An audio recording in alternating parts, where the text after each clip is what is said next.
لله.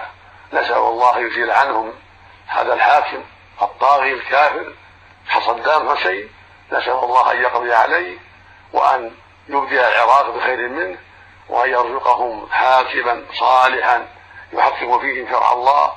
والشيخ ابن باز رد على الملك وقال له الليلة إن شاء الله جلالتك نجيب الأدلة الكافية الضاحدة، كل الأدلة الضاحدة بجواز الاستعانة باليهود.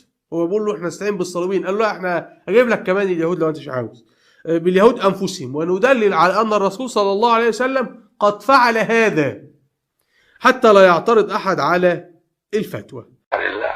نسأل الله يزيل عنهم هذا الحاكم الطاغي الكافر صدام حسين، نسأل الله أن يقضي عليه وأن يبدي العراق بخير منه، وأن يرزقهم حاكما صالحا يحكم فيهم شرع الله.